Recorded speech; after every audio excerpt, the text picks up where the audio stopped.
Okay, so here we go. We are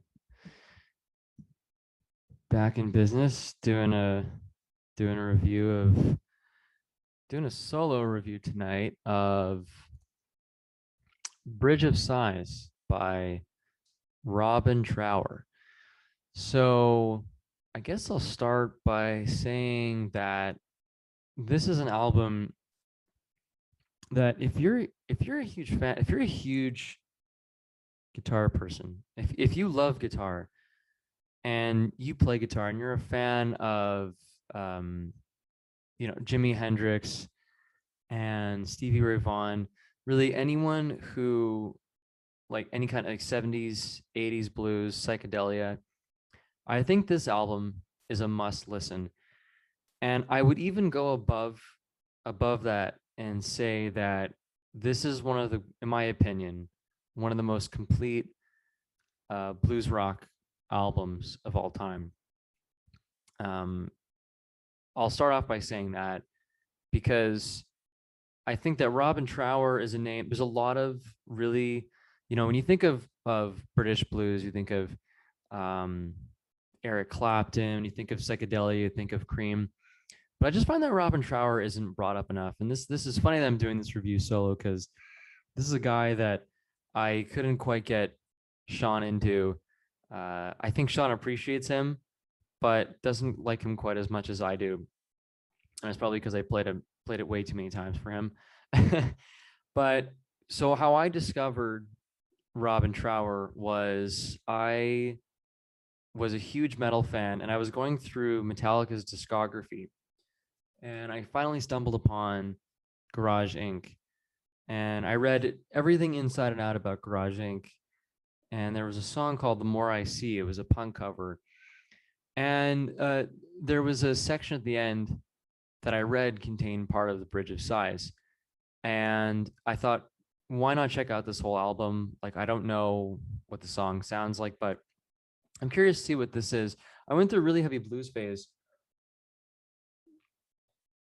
when I was younger, because I hope to actually review a lot more blues in this channel, like you know um, Stevie Ray Vaughan being another one of my favorite blues guitarists. Um, and I gave this album a shot, and I was also really heavily into psychedelia as well. Um, I by the way, I only mentioned Stevie Ray Vaughan, but you got Muddy Waters, Robert Johnson, BB King, Joe Bonamassa, and some modern day performers like Gary Clark Jr., who are all just phenomenal blues players. And so, anyways, going back to Robin Trower and this album, I was super into psychedelia.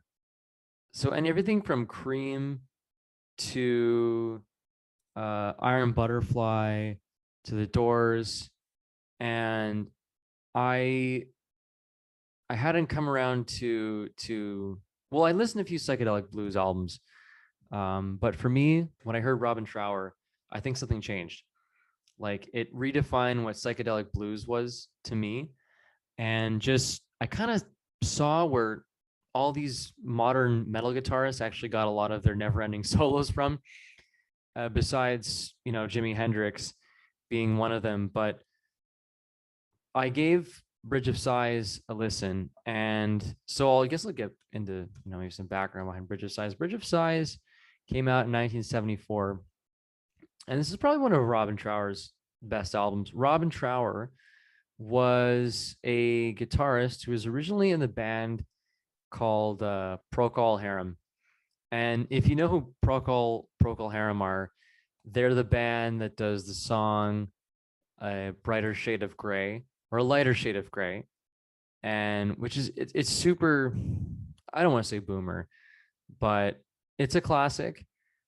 But it is kind of it's more or less a '60s song, and it's not a bad song. It's just I wouldn't have thought that Trower came from that after hearing Bridge of Sighs.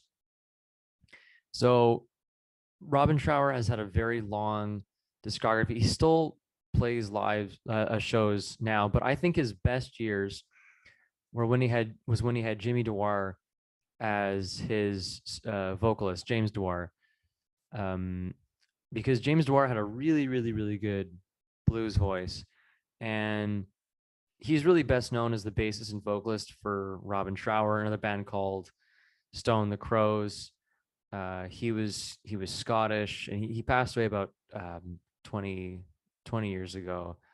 Um, he died of a condition which caused a series of strokes, and but his vocals are very deep, they're very gritty, they're very resonating. His style is kind of like it's kind of reminiscent of Ray Charles and Otis Redding. He's got a very bluesy voice, and I think his vocals really steal the album. I used to think that Robin Trower was doing the vocals for this album, but the title track is a sick track. Um, but I won't even start with the title track. I'll start with the first track. So that's just a little background behind some of the bandmates. There was also Reg Isidore, who he also passed away uh, not that long ago, and he was the drummer for Robin Trower.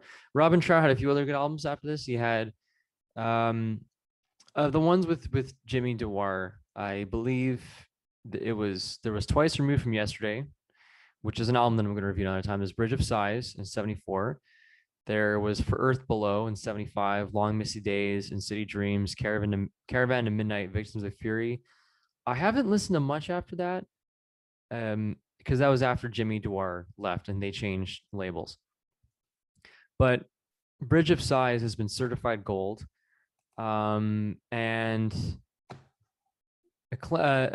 Jeff Emmerich was their sound engineer, and Jeff Emmerich worked with the Beatles, and it was produced by Matt Fisher, who was one of Trower's bandmates in Procol Harum. And this is what the vinyl looks like. I think it's the vinyl I've heard most. So starting with the first track, first of all, Day of the Eagle kind of starts with just this nice little opening riff, like and you hear the bass going. It's really catchy. There's a really good tone to it, and it's super bluesy and super groovy. It's got a great solo, and I'm trying to see. I don't know if Day of the Eagle has any song meanings. Has any meaning behind the lyrics. I could look into it here.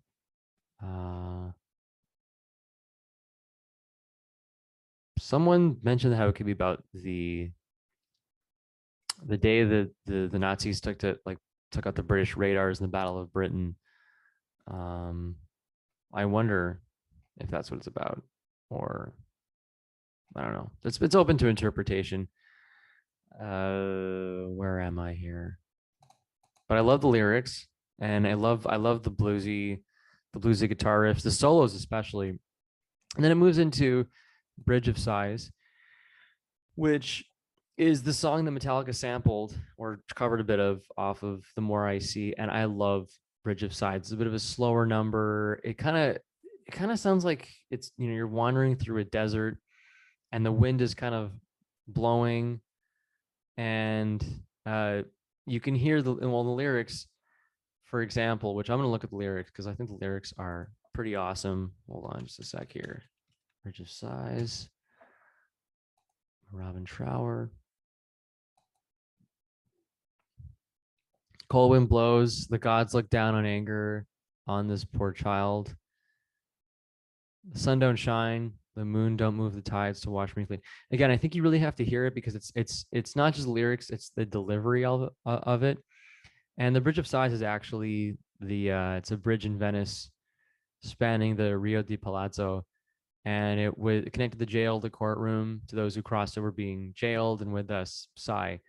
So I guess it's about that song, about the Bridge of Sighs. I've seen the Bridge of Sighs. It's not quite as remarkable as this song is, in my opinion. And then, so the Bridge of Sighs, also the ending is amazing. It's super bluesy. And every time that Robin Trower plays this live, I just think it sounds better and better. Live sounds even better. If you can hear it live, you should, because it's again, the original is amazing, but live is almost just as good, if not better. And there's in this place kind of like it siegs into in this place kind of leads into in this place. It's more just some sort of clean tone stuff. It's got a great solo. And then in this place, and in this place is a great song too, and it follows Bridge of Sighs really well. And then The Fool in Me, which has got really, really, really good. It actually literally opens with cowbell. It opens with cowbell. Actually, I'm trying to just make sure if it opens with cowbell. Hold on. It might be a different song. Don't quote me on that. I'll go and check this later. No, it doesn't open with cowbell. Sorry, that's a different song. So there's The Fool in Me, and again, really, really great solo, great lyrics, super catchy. And then we go into side two, and Two Rolling Stone, I think, is the crown jewel of the album. Obviously, Bridge of Sighs is one of the best ones. Probably like it's the title track, right? So it deserves the most attention. But Two Rolling Stone has this 7 minutes long, and it's got this amazing guitar solo. Really evokes a lot of images of Jimi Hendrix, and it's got a nice bass groove at the end. So this is one of the things I love about this album is the bass. When you put this on vinyl, right, you hear the bass flowing through your speakers, and it sounds like you're back in the 70s again. You know, it sounds like you're driving around in like a Thunderbird, or I don't know, like having a party and with your friends from high school with your new speakers. I think that's what I love about this album. It's meant to be heard on vinyl, and the bass is phenomenal in Two Rolling Stone. Uh, I think it's one of the most played songs for me off this album. And then, so Two Rolling Stone must be heard because it's truly, truly phenomenal album, phenomenal song. And again, when you hear it live, it's incredible too. Then there's About to Begin. And About to Begin is another really slow number. It's kind of like In This Place, and it's just more of a slow groove. It's got a great solo too. Really, really, really good stuff. About to Begin's kind of like the last slow number. Lady Love is the one that opens with cowbell. It's coming back to me now. And it's got a nice harmony to it. I think like Robin Trower's got a really good ear for harmonies and solos, and that's what Lady Love really is. It's got a great groove to it. Another great bass groove. Also, well, I mean, I'm saying it's got a good bass groove, but I think that Little Bit of Sympathy has an even better bass groove. Because it's the way it closes. Like, well, first of all, the way it opens, the drums, it kind of sounds like a car chase in Shaft, or a car chase in like a 70s police show. It's really, really, really, really cool. I love A Little Bit of Sympathy. So that's really pretty much it. It's just those 8 songs. It's not a particularly long album. It clocks in about 37 minutes and 22 seconds. But I think really for anybody who owns vinyl and loves blues rock and loves psychedelia, I think that Robin Trower is a must have, because Robin Trower has influenced countless musicians. Gary Holt from Slayer, I know, is super influenced by Robin Trower. I look here and I go, if I looked up Robin Trower influencers, just give me 1 second. Well, he was influenced by BB King and Hendrix, but I'm trying to see who was influenced by him. This is a great title here. The Robin Trower, the guitarist who should be king, from Louder Sound. I would agree. I really don't think he gets. Why was he never a household name. Procol Harum supported the Beatles and the Rolling Stones. Anyways, I'm getting off topic here, but I really can't suggest Robin Trower enough for those who want to check him out. I'm gonna review some of his other albums, but definitely give Bridge of Sighs a listen. If you've got on vinyl, I'm sure you could find a cheap copy. It's a classic, and if you can, check out For Earth Below after, but just stick to Bridge of Sighs first and enjoy really the blues genius of Robin Trower. Um, that's it for me. I'll see you guys in the next one. How we going?